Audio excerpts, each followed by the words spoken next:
बेटियां अपने बाप की इज्जत होती हैं, लेकिन बेटियों की भी अपनी इज्जत होती है। इज्जत की बातें इज्जतदारों के मुंह से अच्छी लगती हैं। गलत किया था मैंने तुम्हें इस औरत के हवाले करके कि ये तुम्हारी तरबियत कर लेगी। बेहतर था कि फर्द के हवाले करता। कम से कम तुम्हें रक्षी की तरह चालाक होती, रक्षी की तरह चालाक होती।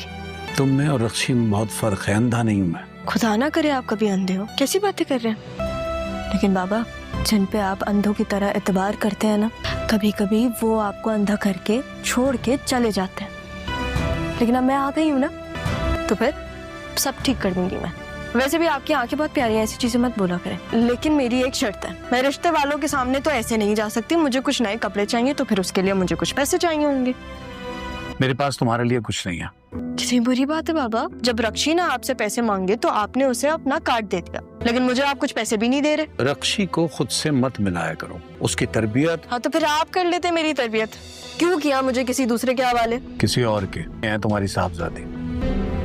सारा की तरबियत उसकी माँ ने की, बहुत अच्छी की है। लेकिन आपने मुझे क्या दिया बाबा?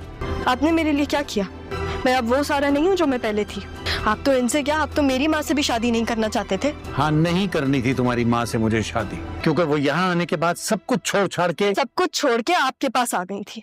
लेकिन फिर वो आपको छोड़ के चली गई जब उनके पास कुछ भी नहीं था। कितना मजबूर किया होगा आपने उन्हें। क्यों बाबा, क्यों किया आपने ऐसा? आपने ऐसा क्या किया होगा जो वो आपके छोड़ के चली गई?